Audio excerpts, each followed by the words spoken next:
Right, so I was having a nosy through some of this proper institutional grade stuff you sent me, Morgs. Yeah? And I've got to say, some of the terms, Risk-Parity Allocation, they sounded posh, don't it? Like something you discuss over a round of golf you've just lost. Are you getting old on me, mate? Shut it, you melt. Just because it doesn't have Moon or Doge in the name don't mean it's not important. This is proper CMT level 3 gear. Okay. This is how the real money, the big dogs at the massive funds, think about building a portfolio that doesn't just blow up when one thing goes south. You lot in crypto could learn a thing or two. All right. School me then, Professor. What is this risk parity thing, and why should anyone listening give a toss? Break it down for the man on the street who's just trying to make a couple quid. Simple, yeah? Everyone knows the classic portfolio. 60% stocks, 40% bonds, easy. But think about it. Where's all the risk? It's all in the stocks. They're way more volatile, so that 60% of your money is actually like, 90% of your daily heart attack. All your eggs are in one risk basket, even if the money's spread out. Okay, that makes sense. You're basically just praying the S&P goes up. Exactly. So risk parity flips that on its head. It says, forget the capital, let's balance the risk. Right. You work out how choppy each asset is, the volatility, and you give each one the same risk budget. So stocks, bonds, commodities, they all have to contribute the same amount of mayhem to your P&L. So you end up putting like less money in the mad stuff and more in the boring stuff. Yeah. Like you might have only 20% in stocks, but a massive 80% in bonds if you want them to have the same risk. You've got it. It's about creating a truly balanced squad. Think of a 60-40 portfolio like a Sunday league team with 6 strikers and 4 defenders. It's all glory hunting up front. Risk parity is building a proper Premier League team. Defenders, midfielders, attackers, keeper, every part of the pitch is contributing to the game in a balanced way. Right. But here's the rub in it. If you do that, your returns are going to be dead. You're holding a load of boring bonds. My nan gets better returns on a savings account. Now we get to the naughty part. Oh, yeah?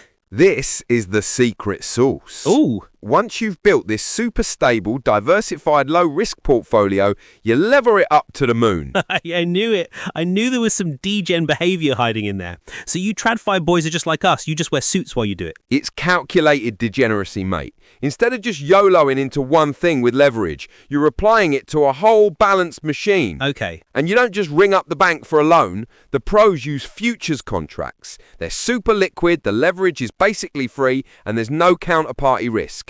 You can get equity-like returns, but from a much sturdier foundation. So the flex is not just using leverage, but using on a portfolio that's already built to withstand a few punches. I get that. In crypto, that's like, instead of 100x leverage on some random altcoin, it's like taking 3x leverage on a basket of BTC, ETH, and maybe some staked assets. It's a different game. Exactly. And the big funds get even nerdier. They have mad scientist quants with models that forecast volatility and how assets move together, the correlation, and they're constantly tweaking the dials. Wow. They even have algos to automatically cut risk if the portfolio starts dropping too much. It's a whole system. Okay, it sounds bulletproof. So why isn't everyone doing it? What's the catch? Because there's always a catch. There's a massive one. This whole strategy was basically built during a 40-year party for bonds, where interest rates did nothing but go down. Oh, right. That was a massive tailwind.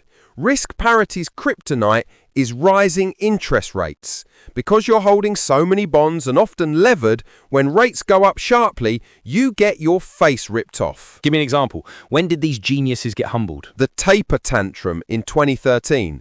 The Fed just whispered about slowing down the money printer, and these risk parity funds got absolutely battered. Damn. A levered one lost over 10% in a few months, while a normal portfolio was basically flat. It showed how sensitive it is. If you're running this, you're making a huge bet that rates won't spike. So your safe strategy is actually a ticking time bomb if the macro environment changes. It's a bit like these DeFi protocols that offer a stable 20% yield, but it only works as long as the peg holds to the dollar. Yeah. The second it wobbles, everyone gets torched. Precisely. It has a single point of failure, and for risk parity is interest rates. Another problem is what they call maverick risk. When you run this, your performance looks nothing like everyone else's. So when the stock market is raging up 20% in a year, your balanced portfolio might only be up, say, 8%. Oof. You look like an idiot. It takes serious guts to stick with it when your mates are all getting rich in a bull run. That's a good point. The FOMO must be savage. So final verdict, is this just some academic fantasy or are there lessons here for the average trader listening to us? The direct strategy? Nah, you need a whole infrastructure for futures and risk models. But the principle is solid gold.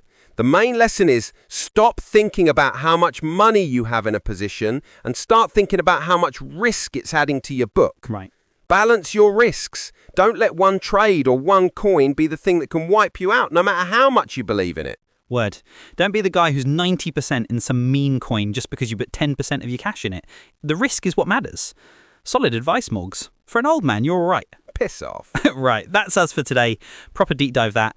If you lot enjoyed the banter and actually learned something, you know what to do. Get in the chat group, the link's down below. Sign up with our ref link for your crypto sex if you want to support the channel. Hop in and have a laugh with us. We're in there talking rubbish and trading all day. Now, here's a question we'd like you to think about.